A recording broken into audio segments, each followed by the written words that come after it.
welcome to Soulful.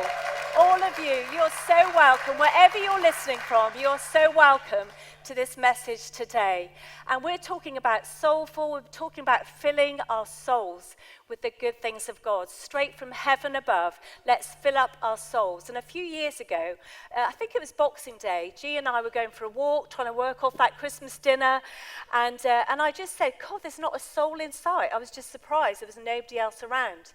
And then a little while later, we saw two people. I said, oh, here's two souls. And I don't normally talk about people being souls, but God said to me in that moment, I want you to start seeing people as souls. Because, you know, when you see people as people, we put people into so many different categories, don't we? So many different categories. We even put labels on people. Labels are for parcels, actually, not for people. And I believe that, you know, when you see people as souls, there are just two kinds of souls. There are lost souls and there are found souls. It just keeps it simple. And we are here for such a time as this to invite people to know Jesus and to see souls come into this place and be saved. And so that's an exciting time. You know, and, you know, we've got to see ourselves as souls as well, because you know, we feed our flesh so easily, don't we? It's so easy to feed the flesh on whatever's going sometimes. And sometimes we don't even think about how we feed our flesh. But we need to be feeding our souls and being more intentional, because that's the bit that is going to live forever. So I'm going to talk today a time to laugh. It says in Ecclesiastes, there's a time to laugh. There's a time for everything under heaven. Are you taking time to laugh in your lives? That's a good question, isn't it? And you might think that's not very spiritual, but actually, this is coming straight from heaven. This is out of the Bible, talking about laughter. You know, life is tough sometimes for everyone. We all know that, don't we? We go through tough times in life. But laughter is a biblical prescription. And I don't know about you, but when you get a prescription, you go and pick it up from the doctors and you take it for as long as you need to so that you get better. Well, this is a prescription that is on repeat. You're going to have this one on repeat. You can take it as much as you want, and it's going to always be there, and it's going to make you feel better. It's good for the soul. So in Proverbs it says, a happy heart is good medicine, and a joyful mind causes healing. Never thought of a mind being joyful, but that is a great way to look at your mind, and a joyful mind causes healing. You know, we talk about hurt people, but healed people heal people. But a broken spirit dries up the bones. That sounds horrible. So a happy heart is good medicine, isn't it? So a happy heart, I believe, is a grateful heart. We heard all about gratitude last week from Pastor G. It was an amazing message. But a grateful heart, I believe, is a happy heart. And a happy heart is also one that lets go of offense, I believe, easily. Forgives quickly. And sometimes that's hard, isn't it? But we've got to guard our hearts. And to keep it happy and to keep it cheerful, we need to let go of these things, because everything else flows out from that place. So if laughter is medicine for the soul, we need to take our daily dose, right? We need it in our lives. In Proverbs, again, it says, every day is a terrible day for a miserable person. I mean, that sounds awful, doesn't it? But a cheerful heart has a continual feast. I love that idea. I mean, we all like to feast, don't we? But to have a continual feast. You mums are going back, I'm sure, to a lovely feast today. I hope you are. I hope it keeps going all day long. But a continual feast. And, you know, sometimes we have a reputation, you know, as Christians for maybe being, you know, people think church is boring, don't they? And sometimes they think the people in it are boring, you know, that Christians are boring. But we know that that's not true. But we want to change that reputation that we have. How are we going to do that? We need to do it by overflowing joy and laughter from our lives. You know, I believe that it's part of our design that we are created to laugh. You've only got to look in a pram and see a baby a few weeks after it's been born. And what does it do? You know, you stick your head in the pram, and I'm not surprised they laugh back at you, because you're like there, ga-ga-ga-ga, goo-goo, oochie-coochie-woo. And you know, it's not surprising really, is it, that they end up smiling and laughing and giggling at you. They probably think, who is this freak? But But you know, it's one of the first things a baby does is smile and giggle, and it makes everyone smile. It melts your heart, doesn't it? Even if you don't know that baby and they don't know you, you smile at it, you try it, it will smile back at you. And it's the most amazing thing. It's part of their first communication.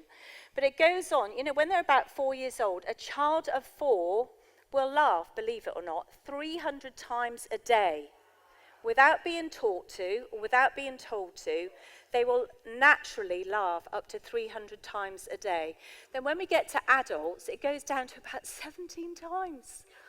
That is shocking, isn't it? And a bit sad, because life gets serious. I mean, I get it. I mean, we can't go around laughing all the time. We'd look ridiculous, wouldn't we? But 17 times a day, and I think for some people it's even less than that. But life gets serious. And I've got to say, laughter is a favourite thing of mine. And you have to make space for it, though. You know, we're getting good at making space to rest.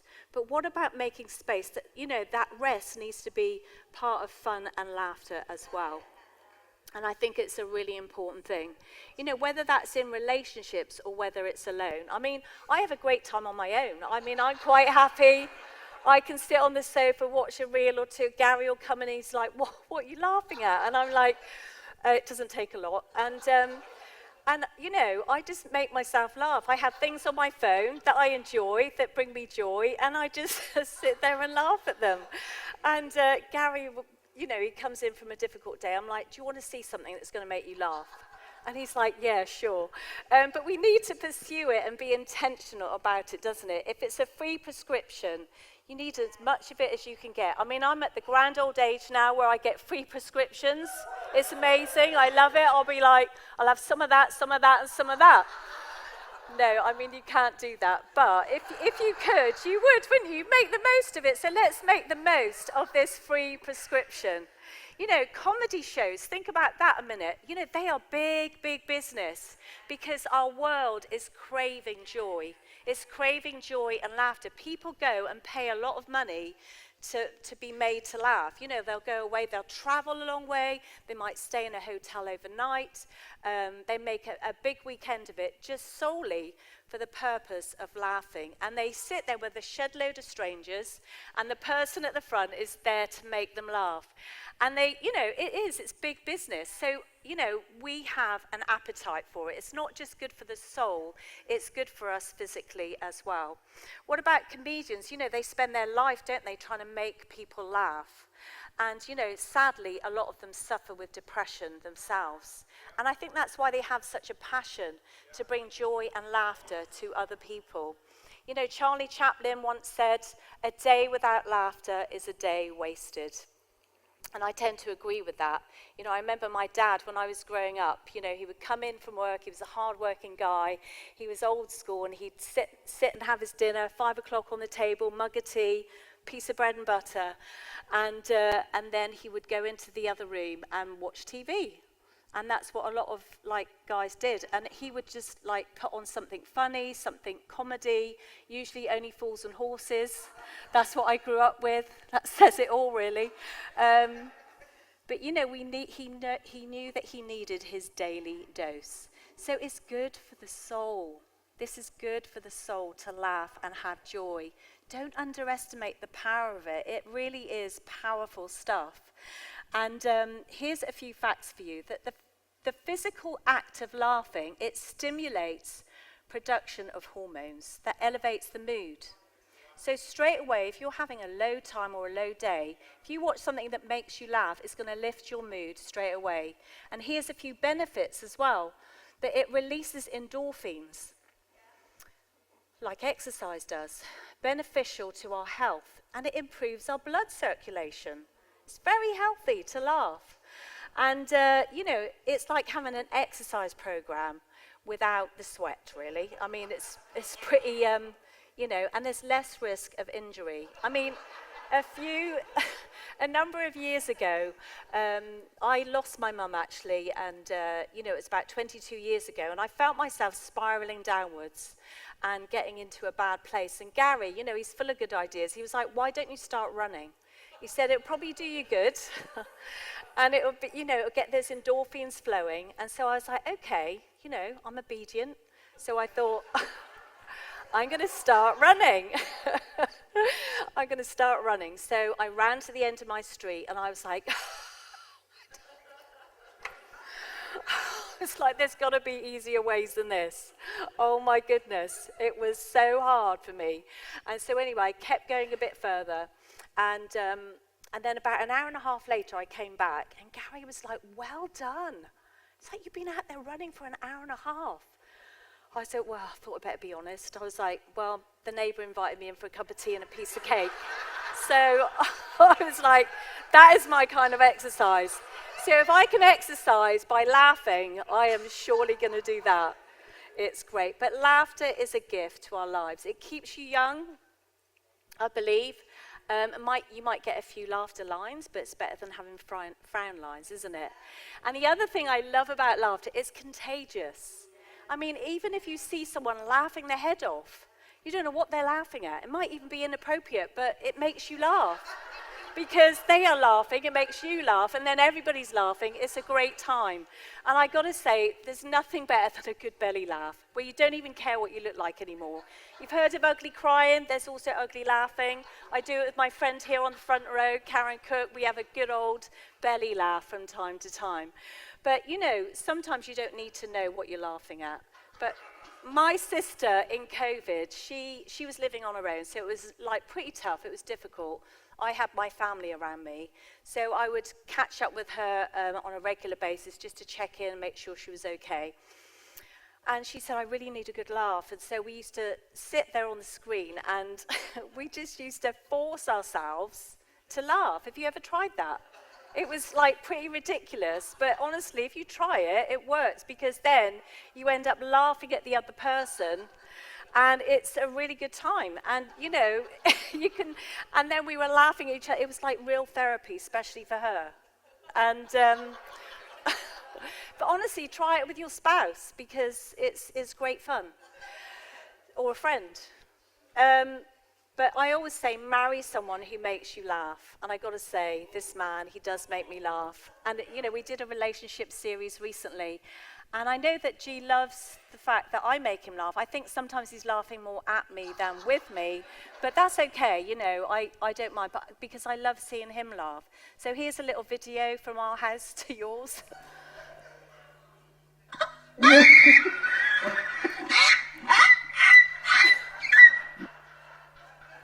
And I don't know why, but every single time that cracks me up so much. I just love it. And also I'm getting a bit of payback up here because he's always telling stories about me.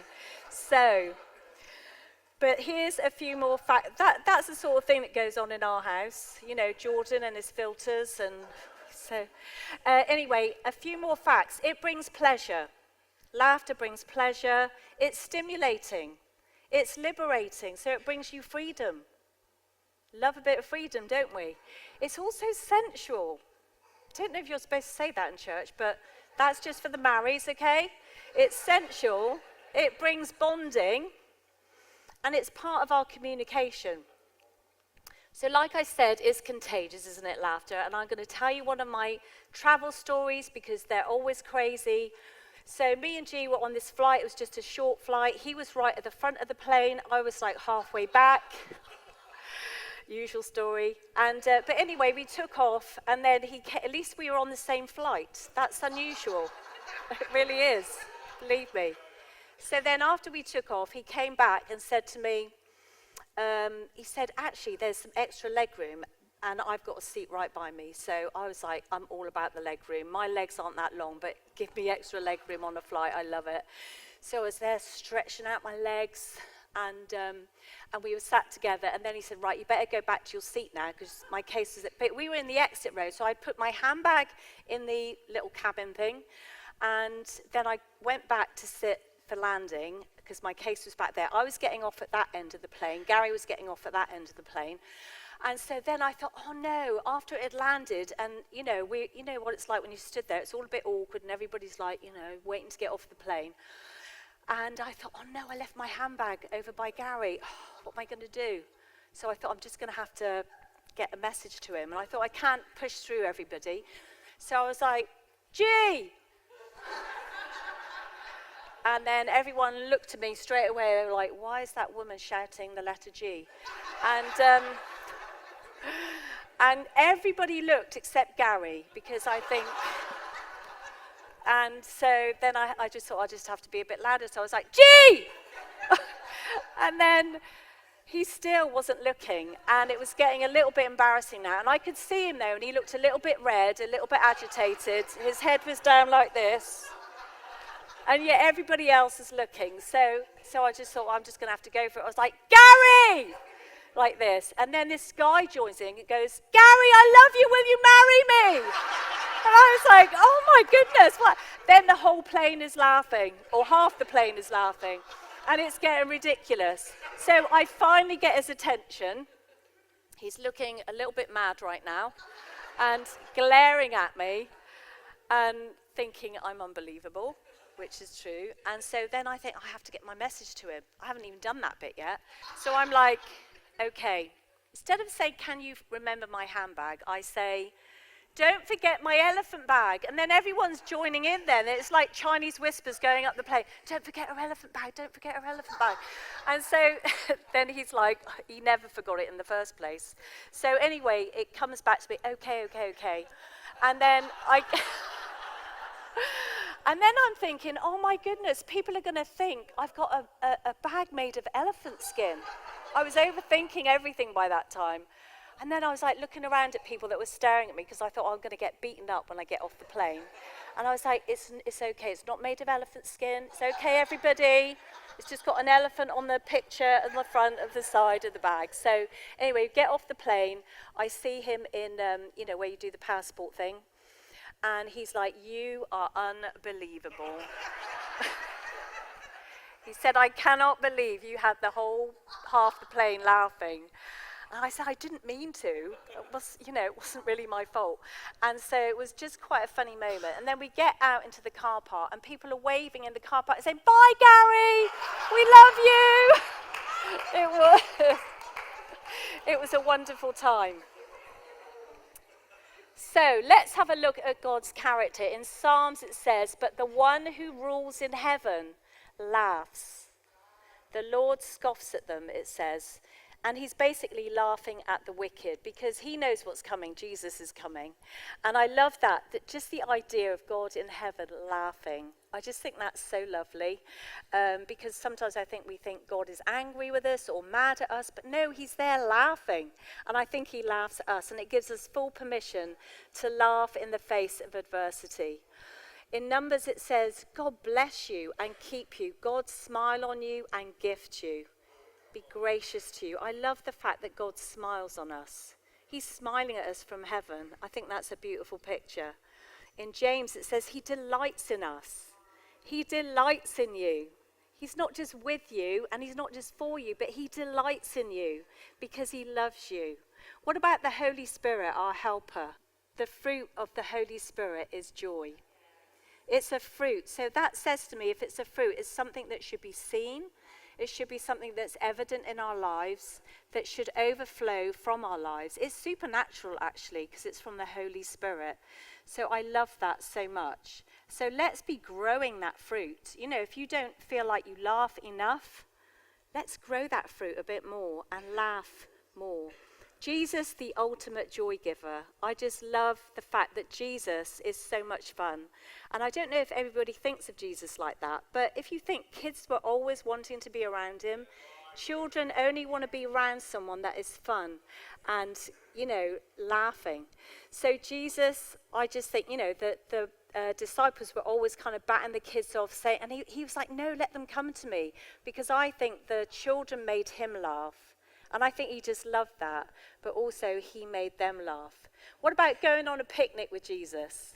I just love the idea of, the equivalent of a Happy Meal and 5,000 people. And Jesus turns that thing into a feast. It was an absolute, it must have been so much joy and laughter. They must have talked about that story forever. And we're still talking about it today, aren't we? But to be part of that miracle of joy must have been so special. What about going to a funeral with Jesus? Nobody likes going to a funeral, but can you imagine seeing someone raised from the dead? like Lazarus comes forth and they're all there grieving and crying, the joy that must have happened, and what a celebration to be part of. It must have been incredible. Turning water into wine, his first miracle ever. What a joy. I mean, Jesus is all about the celebration. Wherever Jesus is, there's celebration going on, and I just love that. I mean, what an amazing party trick. I wish I could turn water into wine. It would be the most amazing, a joy bringer. It really is. But it makes me think of Martha and Mary as well, the story of those two sisters, where Martha was so busy. She was so busy, she didn't have time, did she, to be in the presence of Jesus. And yet he is the ultimate joy bringer. And Mary knew that, sitting in his presence, she was going to have so much joy. And I think Martha was so busy, she probably heard them in the other room. You know what it's like when you're the one getting the food ready, or you're in the kitchen and you can hear everyone else having such a great time. And it's like you feel like you're missing out, you're getting FOMO. And I think Martha was getting annoyed because she could hear them. They were chatting and sharing stories and laughing, and I think she was getting annoyed. She was like, Jesus, tell her to come and help me. And he was like, no, she has chosen well, because she was in the presence of Jesus. And you think about it, if Jesus really turned up and rocked up at your front door, would you honestly say, it's great to see you, Jesus, but I've got a lot on today. I've got things to do. You go and sit and chat to Mary. It was a good job Mary was there, really.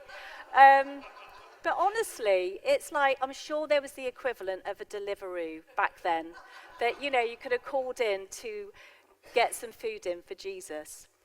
But, he wants us to have more fun and joy in his presence. But sometimes our hands are just too busy and life is too serious. And sometimes I think we take ourselves too seriously. We need to don't take yourself too seriously. Learn to laugh at yourself, because over the years I've learned to laugh at myself more and more, because I think you get less offended if you don't take yourself so seriously, and you learn to laugh at yourself. You're like, well, what does it matter, But laughter blockers, they're things that block our joy and laughter, and they're the usual things: worry, fear, anxiety. We can list them. We all know what they are, don't we? And so there was this lady a few years ago we went to stay with, and in fact, she lived in Hawaii. It's always good to have a friend who's got a mum that lives in Hawaii. So anyway, we stayed at this house, and I noticed that every room we went into, there was a little bird. So I brought my little bird with me to remind you of the story, my little red robin. He's cute, isn't he? So anyway, she had little birds all in every single room. So I was curious. So I said, how come you got all these birds everywhere? And she was like, well, I just have them in every room to remind me of a certain verse. But she said, there was years ago, she said, I struggled so much with fear and worry and anxiety. And she said, so much so that my daughter was going away to university. And she said, I just was overwhelmed, she said, and I thought of all the terrible things that could happen to her. She said, I was so worried and fearful about what was going to happen to her. Things that, she didn't need to worry about, but she was riddled with fear. And so what happened was, this little bird landed on her windowsill, and it was singing its heart out. And it was about 2 o'clock in the morning, and it was dark, so you don't normally have birds in the dark. And she said, God had sent this bird to me, and it meant so much, she said, because it was on my window. And she said, I was healed from that moment on. She said, I never worried or was fearful again. God did a miracle in my life. And she said, it reminds me of this verse. And that's why I have birds in my house everywhere. And it says, look at the birds of the air. They do not sow or reap or store away in barns. And yet, are you not much more valuable than they? Can any one of you, by worrying, add a single hour to your life? Doesn't add anything to your life. In fact, it robs from your life when you worry. And yet laughter, this is another fact, can add years to your life. So what a difference. Let's choose not to worry. And it makes me think about having a childlike faith that is just simple and joyful. If you think about those children I said earlier, they laugh about 300 times a day. That when we have a childlike faith, it's simple. Let's not we complicate things so much in our lives. Kids don't worry about stuff. In fact, they also take God at his word, and they trust him, and they don't doubt him, and they believe what he says. And that's so powerful, isn't it? And it doesn't matter what age you are. Do you know what? You're always going to be a child of God. And I love that. We've had a few people recently saying, what are you doing? Living in a caravan and building a house. Aren't you a bit old for that? And I'm like, do you know what? It doesn't matter how old I am. I'm always going to be a child of God. And if he tells me to do something, I'm going to be obedient in that, because I always want to be known as a child of God. But also in this world, we're called to shine bright, aren't we? And do you know what? It says in Proverbs, the older we get, the brighter we should shine, which actually seems quite hard, because obviously we're getting wrinklier and grayer, and on the outside it's like, but he is the treasure within. And the more time that we're with him on this planet and we spend time with him, he gets brighter in us the older we get. And I love that. You know, we need to remember that we're here to bring out the God colours in this earth. And so as Christians, I feel like we need to be lighting up a room. You know those people who walk into a room, they light up a room. How are you going to do that? You're going to start off by smiling, aren't you? You've got to get your smile, your joy, your laughter. It's got to be evident. You've got to see it. And, you look on social media, they're all telling you the best thing to be wearing at the moment. Oh, this is in fashion, that's in fashion. And, you get these models walking up the catwalk, and there's thousands of pounds worth of clothes, and they all look so miserable. And you're like, what the heck? Because the best thing you can do is put a smile on your face, and that is going to attract people to Jesus in you, and you're going to shine bright. Sometimes we're walking along the street and Gary's like, did you just smile at that person? And I'm like, yeah. And he said, because they smile back. When you smile at someone, generally they smile back. And it's, try it. It's great. I mean, I don't go around smiling at fellas, but that would not be a good idea. But get your laughter. Fill your life and your home with laughter so that it's overflowing out of your homes. We need to be ambassadors of it. We need to be ambassadors. And maybe you're in a difficult season right now, and maybe you're not feeling joyful, but a few years ago we had a couple that came to visit us, and they were not feeling joyful. In fact, they were at an all-time low. He had had a terrible car accident and couldn't work anymore. She was heavily pregnant and pulling her hair out because he couldn't work, and they were building church together, and that was proving to be difficult. And it was just a really tough time. So they came and shared with us. We didn't really know them very well, but we just wanted to encourage them. And so we thought, well, let's just pray for them before we leave. So I put my hand on her shoulder, and I just said, the joy of the Lord is your strength. And with that, she shrieked with laughter, and she just couldn't stop laughing. In fact, it was so funny that I started laughing, then her husband started laughing. We were all laughing together, and it went on for quite a long time. And it seemed ridiculous, but it really lifted her spirit, and it was powerful, because the joy of the Lord is your strength.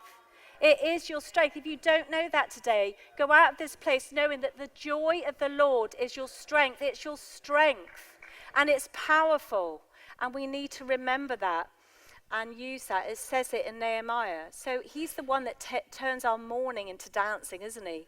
He gives us beauty for ashes. That is Jesus. I love it so much. So joy is a weapon. It's a choice. Even in our trials, it doesn't mean that we need to be joyful for what we're going through, but we can be joyful in what we're going through. So joy is a weapon, and it even ministers in pain. I know that there's been times of real pain in my life where I've chosen to laugh sometimes in the face of adversity, and it's a powerful thing. But gratitude, I believe, which we heard of last week, which was so powerful, it's linked to joy and laughter, isn't it? And so I'm just going to read this DNA, Everything's a Gift. It's one of our DNA in our church, which is our code at Freedom Church. And I just want to read it again. We intentionally celebrate and give thanks. We shake off complacency and entitlement to overflow with gratitude for God, our lives, and one another. Practicing thankfulness gives us a joy that will sustain us. A joy that sustains you. It's your strength, but it's going to sustain you for life. It's going to help you, in this race. And as we walk the narrow path, it gives us a joy that will sustain us. It will keep us strong. So let joy and fun and laughter be at the center of our homes and our lives. Let it overflow from who we are, because that's Jesus in us. And, you know, I've got to say, raising my boys, I just love my sons.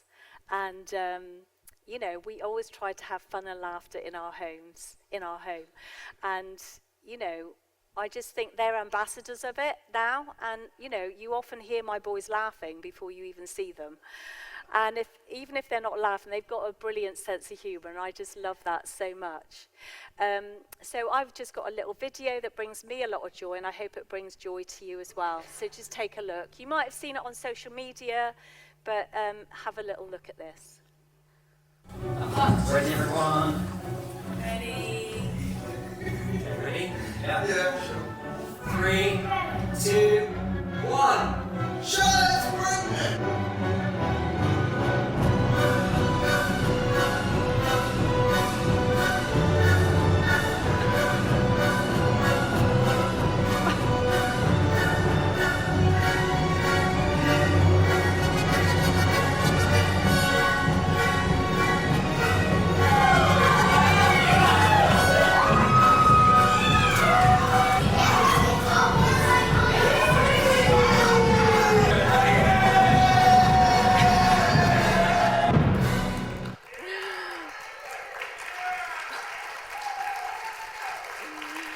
That's my crazy family. I had to get in that in there for Mother's Day. But honestly, there's so much joy. I've watched that over and over again because it brings me so much joy, because I love my family, but I love the miracle that God has done for Charlotte and Isaac. You know, they already have a miracle child, and God has given them another miracle. And it's just so, I am so grateful. It's just amazing.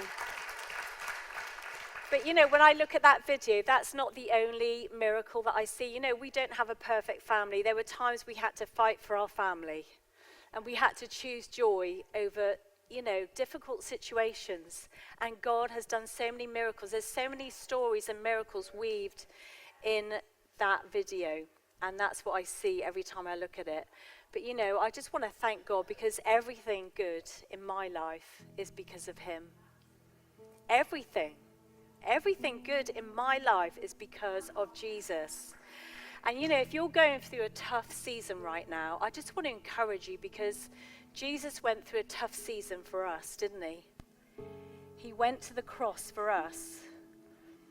It was horrific, the things that he went through. He was rejected, he was ridiculed, he had his beard pulled out, he had the thorns put on his head, he was whipped almost to death. And then he hung on a cross and took all our sin and shame. And it says in Hebrews, for the joy set before him, he endured the cross, scorning its shame, and sat down at the right hand of God. So he always goes before us, doesn't he? And he chose joy. He chose joy. You know, talk about us choosing joy. He chose joy, and that joy was you. That joy was you. He endured the cross because he was thinking of you, and that he wanted you to come to be reconciled to the Father. So he knew that by going to the cross, he could choose that joy, which was you, with the joy set before him. You know, our world is craving joy right now, and we have the answer to them. We need to introduce souls to Jesus, because we need to introduce them to the ultimate joy giver, and that is Jesus.